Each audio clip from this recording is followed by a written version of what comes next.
ఈరోజు ఈ వీడియోలో మనం 7th క్లాస్ తెలుగుకి సంబంధించి రెండవ లెసన్ నాయనమ్మ అనే లెసన్ గురించి తెలుసుకుందాం. సో ఈ పాఠం యొక్క ముఖ్య ఉద్దేశం ఏంటి అంటే పిల్లలకి వృద్ధుల పట్ల అంటే మన తాతయ్య, అమ్మమ్మ, నానమ్మ ఇలా ఉంటారు కదా. సో వాళ్ళ పట్ల ప్రేమతో మెలగాలి, సానుకూల వైఖరి అనేది ఉండాలి. కొంతమంది చూడండి ఎరుసుగా చూస్తూ ఉంటారు, అంటే వేరుగా చూస్తూ ఉంటారు.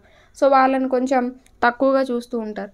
సో వాళ్ళ అనేవారు లేకుండా మనం రాము కదా. సో అందుకని ఏంటి అంటే వాళ్ళ పట్ల ప్రేమ, దయ, చిన్నపిల్లల్ని మనం ఎలా అయితే చూసుకుంటామో ముసలి వాళ్ళని కూడా మనం అలానే చూసుకోవాలన్నమాట. ఎందుకంటే వాళ్ళకి వయసు అనేది అయిపోయే కొలది వారి పనులు వారు చేసుకోకపోవడం ఇలా జరుగుతూ ఉంటుంది. సో వారి పనులు వారికి సహాయం చేస్తూ చిన్నపిల్లల్ని ఎంత ప్రేమగా అయితే చూసుకుంటామో వాళ్ళని కూడా అంతే ప్రేమగా చూసుకోవాలి. వాళ్ళని అవమానించకూడదు, వెక్కిరించకూడదు.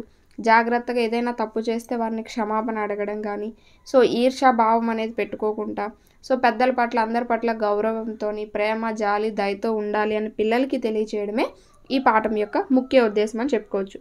సో ఈ పాఠం అనేది ఏ ప్రక్రియకి చెందింది అంటే కథానిక, ఒక కథానిక ప్రక్రియకి చెందిందనమాట. అంటే కథానిక అంటే ఏంటంటే క్లుప్తత, సరళత, పాత్రలకు తగిన సంభాషణలు ఆకట్టుకునే కథనం కథానిక ప్రత్యేకత. అంటే క్లుప్తంగా ఉంటుంది, సరళంగా ఉంటుంది, ఏ పాత్రకు తగ్గట్టు ఆ పాత్రకి సంబంధించిన సంభాషణలు అనేవి ఉంటాయి.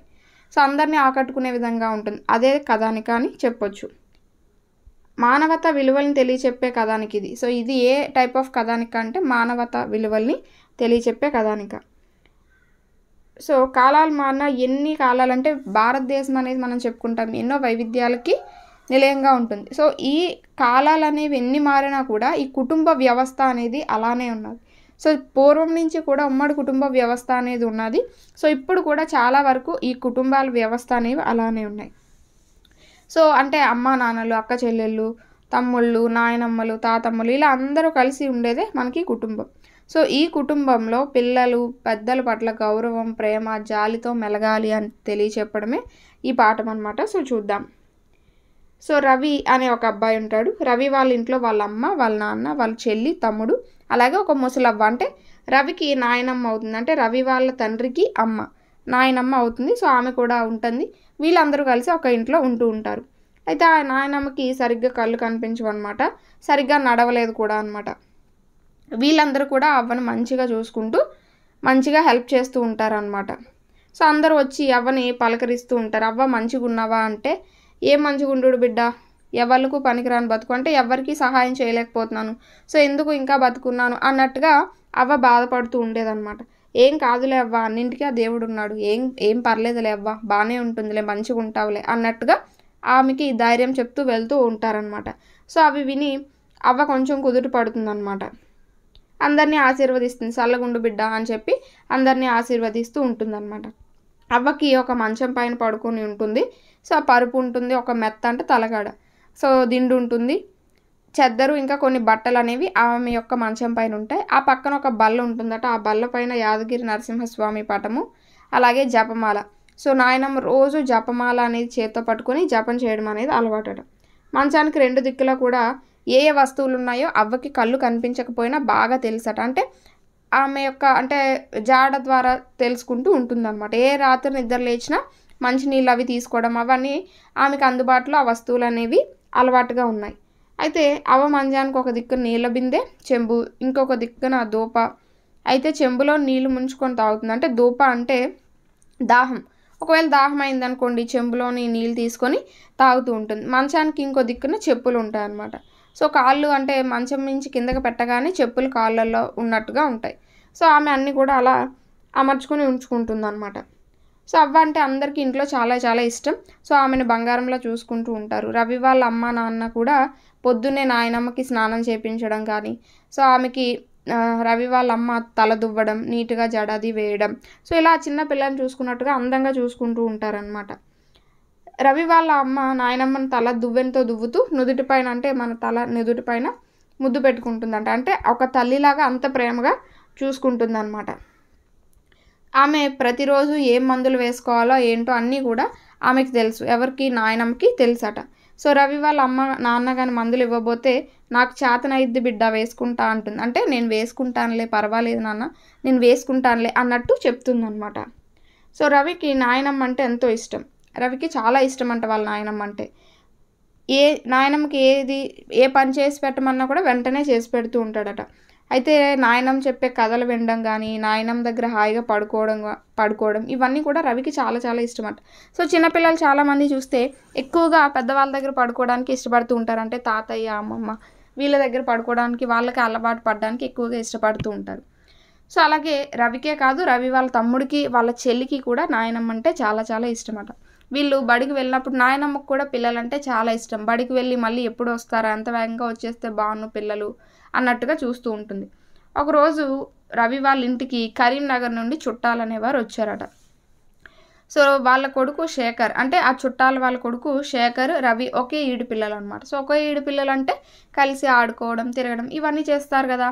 సో ఇలా వాళ్ళు వస్తున్నారు అనగానే రవికి చాలా సంతోషం వేసింది. అలాగే శేఖర్ కూడా చాలా ఆనందపడ్డాడు అనమాట. రవి దగ్గరికి వెళ్తున్నాం కదా, రోజంతా కలిసి ఆడుకోవచ్చు అని ఇద్దరు అంటే రవి, శేఖర్ ఇద్దరు కూడా చాలా సంబరం పడతారు.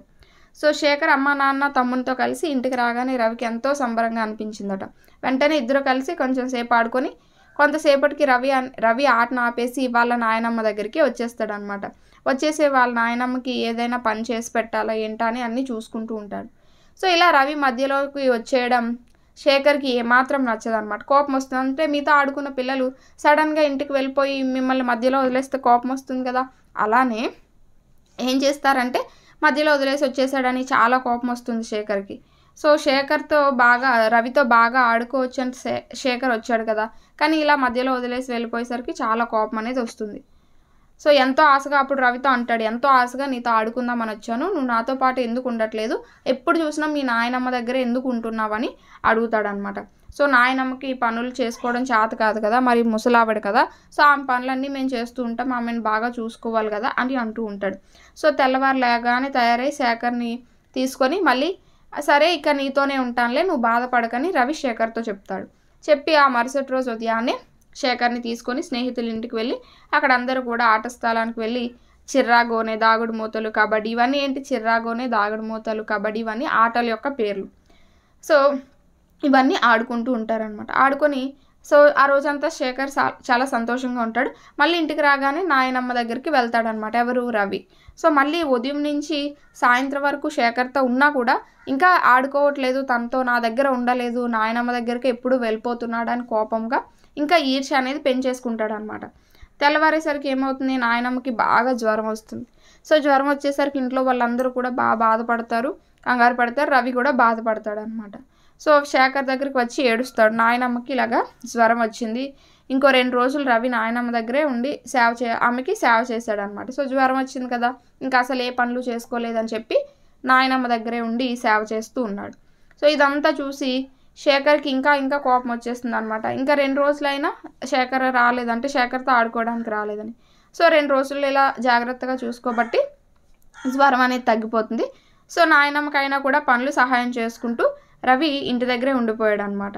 ఎప్పుడు చూసినా రవి నాయనమ్మ దగ్గరే ఉంటున్నాడు, నాతో ఆడుకోవడానికి రావట్లేదని శేఖర్కి చాలా కోపం అనేది వచ్చేస్తుంది. తనతో పాటు ఆడుకోనీకుండా చేస్తుందని చెప్పి నాయనమ్మని ఈర్ష్య పెంచేసుకుంటాడు అనమాట. ఆమె పైన కోపాన్ని పెంచేసుకుంటాడు, ద్వేషం అనేది. సో అప్పుడు ఏం చేస్తూ ఉంటాడంటే రవి నాయనమ్మని మందలిస్తూ సేవలు చేస్తూ ఉండేవాడు. అంటే నేను చేస్తానులే నానమ్మ, ఎందుకు నీకు కూర్చో, నేను చేసి పెడతానులే అన్నట్టుగా ఆమెను తిడుతూ ఆమెకు కావాల్సిన పనులన్నీ చేసి పెడుతున్నాడు అనమాట. సో ఇలా చేస్తూ ఉంటే శేఖర్కి ఇంకా కోపం అనేది పెరిగిపోతుంది. ఏదో ఒకటి చేయాలి, నాయనమ్మ దగ్గర కాకుండా నా దగ్గర ఉండేలా చేయాలి అనుకుంటాడు. సో ఒకరోజు పగటిపూట ఎవ్వరు ఉండరనమాట, ఇంట్లో ఎవ్వరు ఉండరు. ఇతను ఏం చేస్తాడు, అవ్వకి ముసలవ్వ కదా, కళ్ళు కనిపించావు కదా, ఈ శేఖర్ ఏం చేస్తాడు అంటే చెప్పులు, బిందె అనేది ఒక్కొక్క ప్లేస్లో ఆమెకి అనుకువగా ఉన్న దగ్గర పెట్టుకున్నది. సో ఈ శేఖర్ ఏం చేస్తాడో ఆమె పైన కోపంతో చెప్పులు ఉండాల్సిన ప్లేస్లో బిందె ఉంటుంది, బిందె ఉండాల్సిన ప్లేస్లో చెప్పులు అనేవి మార్చేస్తాడనమాట. ఆ యొక్క దిక్కులు అనేవి మార్చేస్తాడు. నాయనమ్మకి విషయం తెలియదు కదా, కళ్ళు కూడా కనిపించవు పాపం. ఏం చేస్తుంది, ఎప్పుడు లాగానే మంచం దిగ్గానే చెప్పులు వేసుకుంటుంది కదా. సో ఈ చెప్పుల ప్లేస్లో బిందె ఉండడం వల్ల ఏమవుతుంది, కాలు అనేది బిందులో ఇరుక్కుపోతుంది. సో ఇరుక్కుపోయి బాధతో కింద పడిపోతుంది అనమాట. సో కింద పడిపోయగానే అందరూ అంటే గట్టిగా అరవగానే ఇంట్లో ఉన్న వాళ్ళందరూ కూడా వచ్చేసి చూడగానే ఇంకేంటి, అవ్వ కింద పడిపోయి ఉంటుంది. నెమ్మదిగా లెగదీసి కాలుకి ఎక్స్రే అది తీసిన తర్వాత తొడ ఎముక అనేది విరిగిందని డాక్టర్ చెప్తారు. సో ఆపరేషన్ చేయాలి, కానీ ఇంత పెద్ద వయసులో అవ్వదు కదా ఆపరేషన్ అనేది, ప్రాణానికే ప్రమాదకరం అని చెప్పి అందరూ కూడా బాధపడతారు. సో అసలు చెప్పులుండే చోట బిందె ఎలా వచ్చింది అని చాలామంది అంటే ఇంట్లో వాళ్ళందరూ కూడా చాలా రకాలుగా ఆలోచిస్తూ ఉంటారు. సో ఎలా వచ్చింది ఏంటి, ఒకవేళ పనమ్మాయి కానీ మర్చిపోయి పెట్టిందేమో అనుకుంటారనమాట. సో ఇలా నాయనమ్మ నెల రోజులు దావకాన అంటే హాస్పిటల్. సో నెల రోజులు పాపం హాస్పిటల్లోనే ఉండాల్సి వస్తుంది. ప్రతిరోజు రవి వాళ్ళ కుటుంబ సభ్యులు అందరూ కలిసి హాస్పిటల్కి వెళ్ళడం, నాయనమ్మని చూసి రావడం ఇలా జరుగుతూ ఉంటుందన్నమాట. సో కొన్ని రోజులకి ఈ అమ్మ నాన్నలు ఇంట్లో వాళ్ళందరూ బాధపడడం, రవి బాధపడడం ఇవన్నీ చూసి శేఖర్కి కూడా చాలా బాధ అనిపిస్తుంది. అయ్యో నాయనమ్మకి నా వల్లే కదా ఇంత కష్టం కలిగింది, నా వల్లే కదా ప్రమాదం జరిగి ఇప్పుడు ఆమెతో పాటు ఇంట్లో వాళ్ళందరూ కూడా బాధపడుతున్నారు. ఒకవేళ ఇలాగే కనుక మా అమ్మకి జరిగితే నాకు ఎంత ఏడుపు వచ్చేదో. సో అలాంటిది నేను ఎందుకు ఆ పని చేశానని చాలా దుఃఖపడుతూ ఎవరితోని మాట్లాడుకుంటా గుబులుగా ఉండిపోయేవాడు అనమాట. సో శేఖర్ ఎందుకు అలా ఉంటున్నాడు అనేది ఇంట్లో ఎవ్వరికి అర్థం అయ్యేది కాదు. సో ఎంత రవి ఏం చేసేవాడు, శేఖర్ని ఎంత మామూలుగా నవ్వుతూ ఆడుకోవడానికి రమ్మన్నా వస్తూ ఉండేవాడు కాదనమాట. సో ఎందుకనేది ఎవరికీ తెలిసేది కాదు. కానీ శేఖర్ తను చేసిన పనికి లోపల గూలు పడుతూ ఉండేవాడు. కొద్ది రోజులకి ఏమైందంటే ఇంటికి నాయనమ్మని తీసుకొచ్చేసారు. సో తీసుకొచ్చేసరికి ఇంకా నాయనమ్మ అలా మంచం పైనే ఉండిపోయింది. ఎందుకంటే కాలుకి దెబ్బ తగిలింది కదా. సో ఆమెను చూసుకుంటూ అందరూ ఉండేవారు అనమాట. అలాగా ఈ శేఖర్ కూడా వాళ్ళందరినీ చూసి నాయనమ్మని చూసి చాలా ఏడుపు వచ్చేస్తుంది. సో అలా విచారంగా కూర్చున్న శేఖర్ను నాయనమ్మ పిలుస్తుంది అనమాట. తన దగ్గరున్న పళ్ళు అవి ఇచ్చి ఒలిసి పెట్టడం, దానిమ్మకాయలు అవి ఒలిచి నోట్లో వేయడం. సో ఇలా చేస్తూ ఉండేదన్నమాట. అంటే తను కీడు చేసినప్పటికీ కూడా ఆ విషయం తెలియదు కదా నాయనమ్మకి. చాలా ప్రేమగా ఆప్యాయతగా రవిని ఎలా చూసుకున్నదో అలాగే శేఖర్ని కూడా చూసుకుంటూ ఉండేదన్నమాట. సో ఇలా చూసుకున్న కొద్ది అంటే ప్రేమగా చూసుకున్న కొద్ది శేఖర్కి ఇంకా కూడా తాను తప్పు చేసిన విషయం పదే గుర్తొచ్చి ఇంకా ఏడుపు అనేది వచ్చేస్తూ ఉండేది. సో ఈ ఏడుపు నుండి ఎలా తప్పించుకోవాలో అతనికి అర్థమయ్యేది కాదనమాట. అంటే తను అంత కీడు చేసినా కూడా ఆమె అంత ప్రేమగా చూసుకుంటే ఎలా అయినా బాధ ఉంటుంది కదా.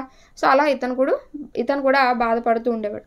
ఒకరోజు ఇంట్లో ఎవ్వరు లేనప్పుడు శేఖర్ నానమ్మ దగ్గరికి వెళ్ళి తల ఒళ్ళో పెట్టుకొని ఏమైంది అంటే, నాయనమ్మ నా మీద కోపంతో నీ మీద కోపంతో నేనే చెప్పుల ప్లేస్లో బింది ప్లేస్లో చెప్పులు పెట్టాను. సో రవి నాతో ఆడుకోవడానికి రావట్లేదు అనే కోపంతో నేను ఇలా చేశాను, అంతేకాని నీ మీద ఏమీ కోపం లేదు.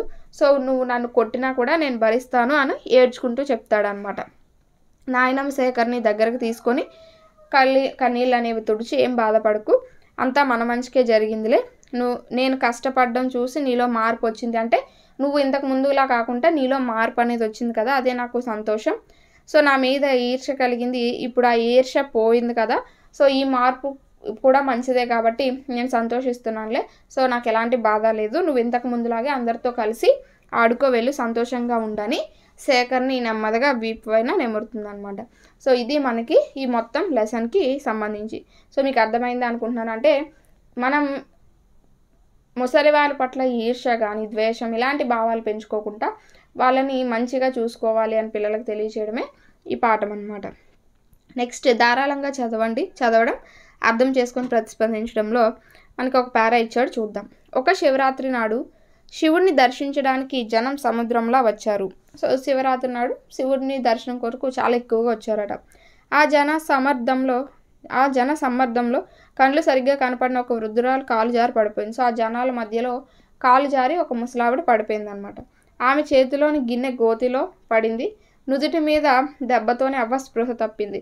వెంటనే ఈవిడ పట్టుకున్న గిన్నె అనేది గోతిలో పడిపోయి ఈమె నుదుటికి చిన్న దెబ్బ తగిలి స్పృహ తప్పి పడిపోతుందన్నమాట. ఎవరూ ఆ ముసలవ్వని పట్టించుకోలేదు. అందరూ శివుణ్ణి చూడడానికి ఎగబడ్డారు. కానీ 2 ఆడపిల్లలు చూశారు. ఆమెను లేవదీసి కూర్చోబెట్టారు. దుమ్ము ధూళి దులిపి గాయానికి కట్టుకట్టారు. సో ఎవరు పట్టించుకోకుండా వెళ్ళిపోతున్నారు. అప్పుడు ఒక 2 అమ్మాయిలు చూసి ఆమెను లేపి నీళ్ళవి చల్లి కట్టారు. చల్ల నీళ్ళు తాగించారు. శివ పూజకు తెచ్చిన అరటి పండ్లను తినిపించారు. సో వెంటనే పూజకు తెచ్చిన అరటి పండ్లు అవి తినిపించి నీళ్ళవి పట్టి చేశారనమాట.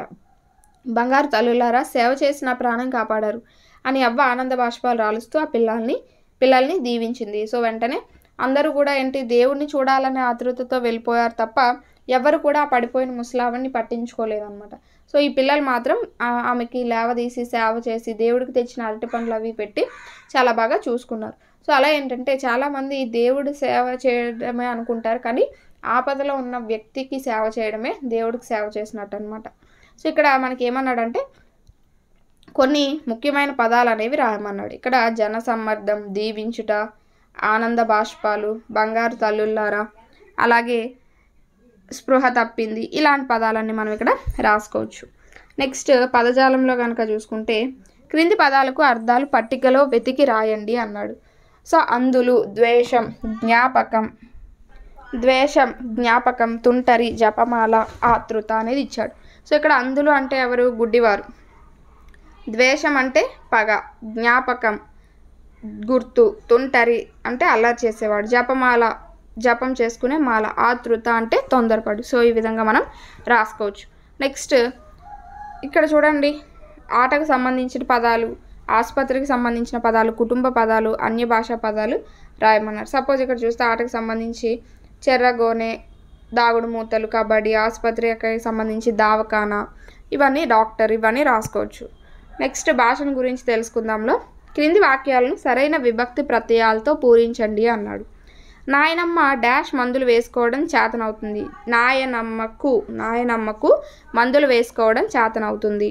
కోపం డాష్ ఇట్లా జరిగింది. కోపం వలన ఇట్లా జరిగింది.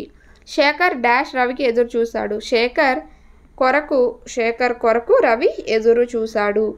అందరి డాష్ కలిసి ఆడుకో. అందరితో కలిసి ఆడుకో అని చెప్పి రాయొచ్చు. నెక్స్ట్ కింది వాక్యాల్లో క్రియలు గుర్తించి పక్కనే రాయండి. రాజు ఆసుపత్రికి వెళ్ళాడు. సో వెళ్ళాడు అనేది క్రియ. శ్రావ్య పుస్తకం చదివి నిద్రపోయింది. ఇక్కడ చదివి అనేది ఒక క్రియ, నిద్రపోయింది అనేది ఇంకొక క్రియ. మధు మైదానంలో పరిగెత్తుతున్నాడు అనేది ఒక క్రియ. సంతోష్ భోజనం చేసి సినిమాకి వెళ్ళాడు. చేసి వెళ్ళాడు అనేది 2 క్రియలు. పై వాక్యాల్లో 2 క్రియలు ఉన్న వాక్యాలు ఏవి? ఆ 2 క్రియల్లో భేదం గమనించారా? సో ఇక్కడ ఆ అనేది అలాగే ఈ అనేవి 2 వాక్యాల్లో మనకి 2 క్రియలు అనేవి ఉన్నాయి. అయితే ఇక్కడ చూస్తే 2 క్రియల్లో ఒక క్రియ అనేది చదివి అంటే సగం పని చూపిస్తుంది అనమాట. చదివి అనేది పూర్తి పనిని చూపించట్లేదు. నిద్రపోయింది అనేది పూర్తి పనిని చూపిస్తుంది. అలాగే చేసి అనేది సగం, వెళ్ళాడు అనేది పూర్తి. ఇలా మనకి ఈ భేదం అనేది ఇక్కడ కనిపిస్తుంది. అయితే ప్రతి వాక్యంలో చివర ఉన్న క్రియలు పని పూర్తయినాయి అని తెలుపుతున్నాయి. ఇట్లా పని పూర్తయ్యాయి అని తెలిపే క్రియల్ని సమాపక క్రియలు అంటారు. అంటే వెళ్ళాడు, నిద్రపోయింది, ఇవన్నీ ఒక పని పూర్తయ్యాయి అని తెలియజేస్తున్నాయి కదా, వీటిని మనం సమాపక క్రియలు అని అంటూ ఉంటాం. అలాగే పని పూర్తి కాలేదు, చేసి, తిని, ఇలా పని పూర్తి కాలేని క్రియలు ఉంటాయి కదా, వాటిని అసమాపక క్రియలు అని మనం అంటూ ఉంటాం. సో ఇక్కడ కింది వాక్యాల్లో సమాపక అసమాపక క్రియల్ని గుర్తించమన్నాడు. చెంబుతో నీళ్లు ముంచుకొని తాగుతుంది. సో ముంచుకొని అనేది పూర్తి పనిని సూచించట్లేదు. సో ఇది అసమాపక క్రియ. తాగుతుంది అనేది సమాపక క్రియ. అలాగే ఆటను ఆపివేసి నాయనమ్మ వద్దకు వెళ్ళిపోయాడు. ఆపివేసి అనేది అసమాపక క్రియ. వెళ్ళిపోయాడు అనేది సమాపక క్రియ. పరీక్ష చేసి కాలు విరిగిందని చెప్పాడు. చేసి అనేది అసమాపక క్రియ. చెప్పాడు అనేది సమాపక క్రియ. దగ్గరకు తీసుకొని కన్నీళ్లు తుడిచింది. తీసుకొని అనేది అసమాపక క్రియ. తుడిచింది అనేది సమాపక క్రియ. సో ఈ విధంగా మనం అసమాపక సమాపక క్రియల గురించి తెలుసుకున్నాం. సో వీటి ద్వారా మనకి సంయుక్త, సంశ్లిష్ట, సామాన్య వాక్యాలు అనేవి ఉంటూ ఉంటాయి. తర్వాత లెసన్స్లో వాటిని కూడా మనం డిస్కస్ చేద్దాం. సో ఇది మనకి 2వ లెసన్. నెక్స్ట్ వీడియోలో మనం 3వ లెసన్ శతక సుధా అనే దాని గురించి అయితే డిస్కస్ చేద్దాం. మీకు ఈ వీడియో నచ్చింది అనుకుంటున్నాను. Thanks for watching. నెక్స్ట్ వీడియోతో అయితే మళ్ళీ కలుద్దాం.